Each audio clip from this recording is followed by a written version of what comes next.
What up, everybody? It's your boy, Michael Locks the God. And we are back with another episode of Ride and Vibe. Got the homie T right here, man. What with it? Man, we just gonna kick it. It's gonna be a short episode or whatever. I just want to know some topics on another black man in America's perspective and stuff.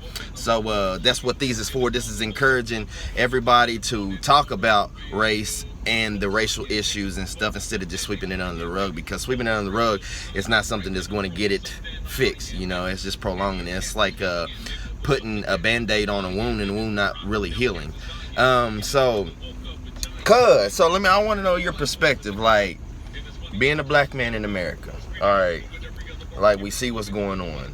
We've been seeing like things since we were young, like we were born into this. So how do you feel coming from another black man that we can, like, what can be some steps, like next steps in order to secure the future, have a better future for our children? And, we got kids around the same age and stuff. So, so what are some of the things you feel like that we could do, not just black people, but just people in general, to help make things better? Increase the peace, silence the violence, quit all the hate, quit all the social media propaganda and everything. Everybody keep posting on social media, you know what I'm saying? I fell in that pattern too, you know what I mean? Post a few things, racial, hate, violent. But at the end of the day, man, it's about the youth, you know what I mean? Yeah. They're our future. That's what we're working for every day, to see our kids grow, to become better people, stronger human beings. You know what I'm saying? See them do better in life than what we have. Like, we're doing better in life than what our parents had. Our parents are doing better than our grandparents. So the only thing we can do is try to teach them, to help them become better folks. You know what I mean? Turn that shit off, boy. Out here loud pipes. Yeah. He trying to silence us. But yeah, like, just got to keep staying focused, keep pushing the kids in the right direction. Everybody got their own beliefs. Not everybody's Christian, you know what I'm saying? Everybody got their own beliefs, their own religion, their own lifestyle. But don't let that predict your future. You've got to learn to come together as one. Unity is a big thing. If you can be friends, brothers of brothers, no matter the color, sisters of sisters, no matter the color, bring together unity. Yeah. Even on the most powerful thing we use every day is money. Back of the dollar bills. You know what I'm saying? And it says, you know what I'm saying, created is equal. Can't remember exactly how it is, but it's pretty much we all equal, supposed to be. Yeah. I mean, you gotta look at the politics and everything, the police force, the judicial system. Yeah, it's a whole system. They target, but the thing is, they don't really target. They target certain folks the way they carry themselves. You know what I mean? The only thing is, it gets blown out more by social media than what is actually should be blown up. They only show the certain statistics. Like, they don't start with the same hate on hate, like black on black violence, black on black crimes, white on white violence, white on white crimes. No, when it comes to black and white, then all of a sudden it's blown out of proportion. Yeah. But they don't look at the fact that how it got built up to that situation. Like, oh, this white man went out and killed a black man, so this black man think he can go out and kill a white man. Two wrongs don't make a right. Exactly. You know what I'm saying? Instead of out here, instead of burning shit down, boycott. Best way to kill it. Violence don't hit them in the solve pockets. Nothing. Boycott. Yeah. You know what I'm saying? Don't support them. Don't give them no money. Yeah. Burning that shit, yeah, they gonna have to start all over, but they got the money to do so. They got that insurance plan on any business. They got insurance. They want you to burn it down so they can, you know what I'm saying, make it get bigger a and better. 25% pocket change in their pocket. Yeah. Like 25% chance. You know what I'm saying? They gonna keep 25% of it. 75, they might sink it to it. They might even go to numbers of 35. You know what I'm saying? In their pocket. The only thing y'all doing is just making it harder for the ones that can't make it nowhere, that lives 2 or 3 houses away from that building. Because eventually it's going to get built back up. They're going to restart all over. Only thing they're going to do is jack the prices up.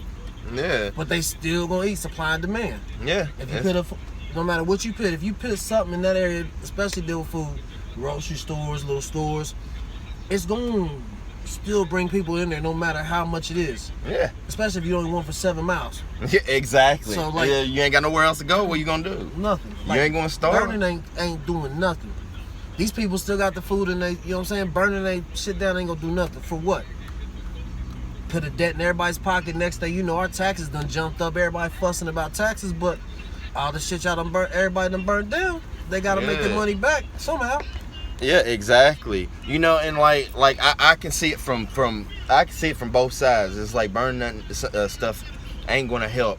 But I can understand also why, like, the frustration and stuff like it, because, you know what I'm saying, we come for years at a peaceful approach, and it was met with violence, and so I can understand why certain people may feel a certain way with burning the stuff down, but it ain't doing it in the long run, but just hurting yourself.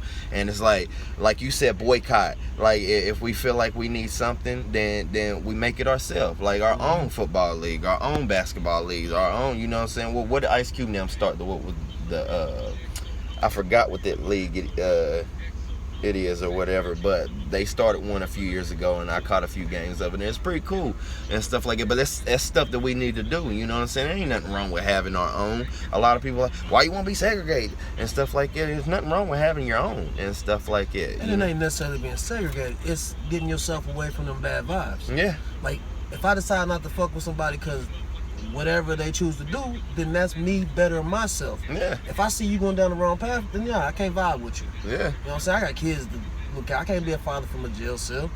You know what I mean? I gotta try to be the best I can to raise mine, no matter what the situation is. You stupid. I'm sorry, y'all, man. This dude, our dude's over in the other corner, and he's acting stupid. Trying to dance. What was that to no music?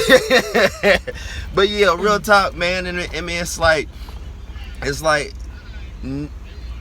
people aren't critically thinking. They're thinking with their emotions instead of critically thinking with their actual intelligence and intuition and stuff. Because like nowadays, if you look at school, you're not taught to critically think at all. You're just taught how to solve problems at a certain degree, you know what I'm saying, in a difficult way. And it's time consuming with how the school system teaches kids to do certain things the long way around it, when, man, take the shortcut. You know, ain't nothing wrong with taking the shortcut. Life is precious, you know, life is short. So we got to do as many things as possible positive to try to build up, you know what I'm saying, not only ourselves but each other around us and stuff. So once again, it goes back to the kids and stuff. It's always back to the kids. Everything that we do should be for the kids. It should be them in our minds whenever we make a decision and stuff, because we need to be leaving legacies. We need to be leaving generational wealth. We need to be leaving wills with actual property that you can get equity off of or build something on, or, you know, these things that appreciate with value, artwork and stuff. So we need to start getting our priorities straight and stop with the fake news, man. It's like I see so much fake news on social media, especially Facebook and stuff. And it's like there's been a time or two where, like, I posted something and then like I would look up something, posted it, and then it turned out not to be true later on or whatever. As soon as I find that shit out, it's gone. You know what I'm saying? It's gone. But it's like I don't try to post too much or whatever, like, especially if it's negative or whatever. I always try to post a positive light on it, on things or whatever, because nobody wants to see sad. So you can turn on any news channel and see sad shit, you know, and that's not something that we want to do. We got to try to stay focused, especially if you want to keep moving forward. You got to stay positive. So, you know, and it's like, how do you feel about, like, when it comes to, like, the whole root cause of racism being ignorance?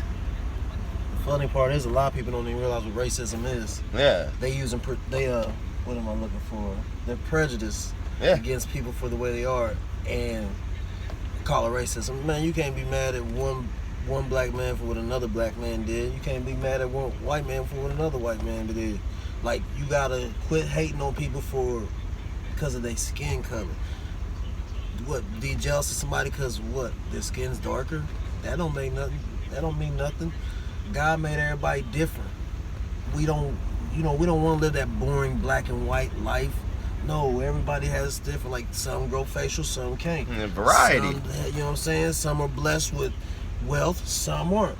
But just because you don't have it, don't mean. Hold on, let me phrase that. Just because another person has it doesn't mean they got it because of what their ethic is. Yeah. They family might have worked and got there to get it. Now, don't get me wrong. Some people are blessed to get them privileges handed to them. Generational wealth. Yeah, but it's definitely not racism. Racism is still, like I said, nowadays it ain't even racism. It's prejudice. They hate on another person because of the way the person is. Racism is you hate all one race. I hate all white people. I hate all black people. You don't. Oh, I got one white friend, so I ain't racist. Bullshit. If you can count how many you right, that's a racist statement. Yeah. But you're supposed to hate all, not just certain folks. That's prejudice. Yeah, for real. And like my mom was telling us the other day. My mom is 66, 67. I can't remember. But so she went through a lot. She was the first black cheerleader in Mason County. And she says she remembers going to school, and she was probably junior high. And there was this little black boy that got cut by something on the playground. And this little white boy looked at him and was like, seen the blood come out and was like, it's just like mine. Come to find out, his dad was teaching him that black people's blood is black. It's not the same. Yeah. And so like it all goes to ignorance, man. And it's taught. Hate is taught. Because it's like Starts in the home. There's another story of this little, they were probably, I believe, 4-year-olds or whatever. They were in preschool. And they both decide, I don't know how they coaxed their parents into giving them haircuts. But the reason